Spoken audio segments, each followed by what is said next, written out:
Alright, so here we are, part 3 of our MX5 lockdown project. So today is just a few tidy up things. We're waiting for some other parts to arrive, so we're not getting into anything too meaty today, but a little bit of finishing off from what we did last weekend with the detailing and the polish. We've got the headlights that we just need to finish buffing. We've got some plastic polish that we're just going to buff those, so Max is about to get onto the dual action polisher today and give those a buff. Once we get them nice and cleaned up, then we've also got some clear coat to spray on those. So that's one job we've got to get out of the way. Other than that, we want to just do a bit of a mechanical inspection over the car. It has recently had one of the big services done, so I've got the paperwork, and I can see that that's been done. So we're pretty comfortable that that the car, has been looked over. But we just want to do our own checks. So we're going to get the car up on the axle stands, check over the suspension, check over underneath the car, and just get a bit of an understanding of the condition under there. Help us make a bit of a list of parts of what we need to do and what we need to replace in the future. So let's get into it.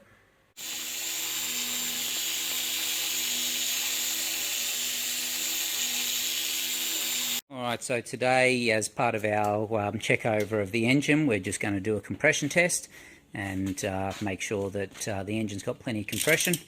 Seems to be running fine, doesn't seem to be blowing any smoke, so I don't have any suspicions that there's any problem with it, but we just want to check it over and make sure it's all good.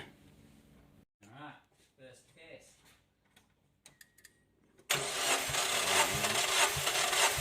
Okay. Alright, so we've just finished doing the compression test. We've found that the compression on cylinder number 4 was quite low compared to the others. So what we've done is we've just put a little bit of oil down into the combustion chamber. That'll seal around the rings, and if we get a higher reading this time, then we'll know that it's piston rings that are causing the loss of compression. If we don't get any difference, then it's going to suggest that it's the valves. Alright, and there's the results from our compression testing. So you can see cylinders 1 and 2 both were the same, with a 120 psi first stroke, 180 psi on the fourth stroke. Cylinder 3 dropped 10 psi with a 110, 170, and cylinder 4 was way down with a 50 psi and 100 psi. We repeatedly cranked past the 4 cranks, and we got up to a maximum of 140 psi in cylinder 4. We then squirted some oil into the combustion chamber, tried it again. On the first crank we got a 100 psi, so we doubled the pressure in that cylinder, and then on stroke 4 we got 150 psi, so 55 psi up. So basically we increased the PSI by 50 over the first test, so that does suggest that there's a bit of compression being lost by the rings. So we'll wait and see what that all means. We've just got the car jacked up. Yesterday when we were working on it, we actually noticed the subframe that lives down in under the diff here was bent, so you can see this bend. Obviously that's copped a whack from something, and that's bent that. So we've just pulled that off. We're going to have a go at straightening it up a little bit and getting it back in the car. So we'll see how we go with that. Alright, bit of brute force, and we've managed to get it looking like what we think it should look like anyway. Not 100% certain, because we've obviously not seen a good one, but that looks like it'll clear things a little bit better under there, so we'll go and screw it back in, see how we go. Alright, there we have it, reinstalled. See, this is the part here that was bent up. It was rubbing on the exhaust there, so we've given it back that clearance. It looks fairly straight now, so I think that should be all good. So I've just been explaining to Max just about what I found with these tyres.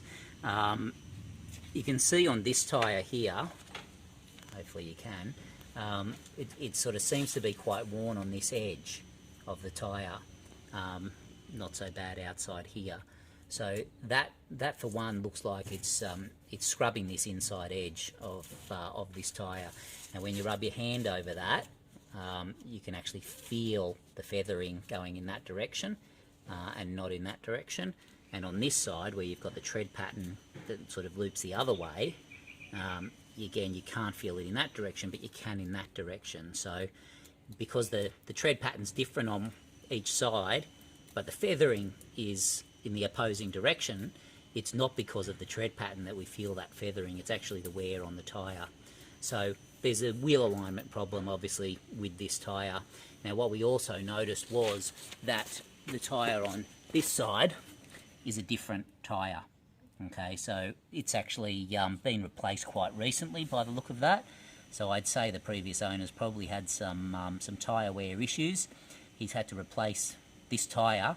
He's taken the cheap and nasty way out and not replaced both tyres that he should have.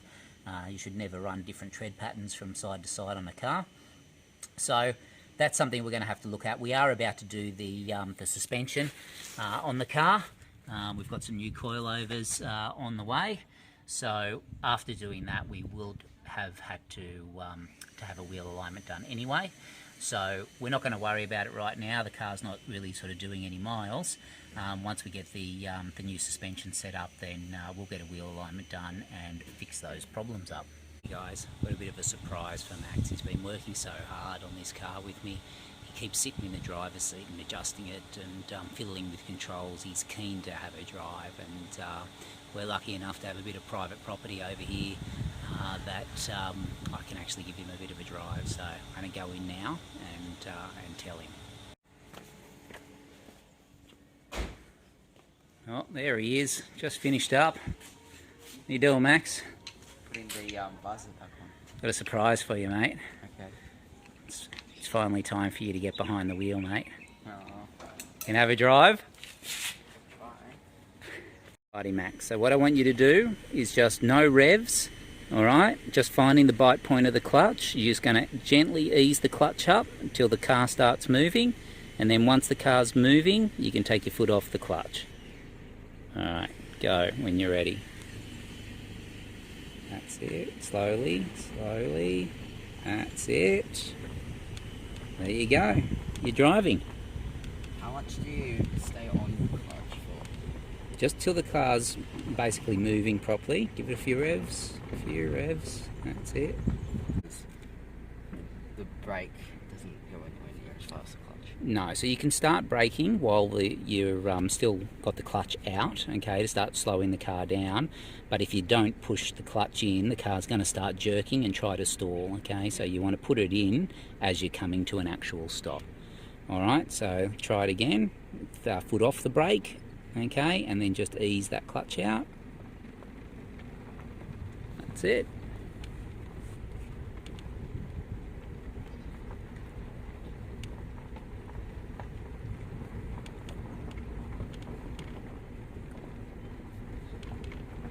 Alright, just come to a stop here. Alright, so that's a wrap on our third episode.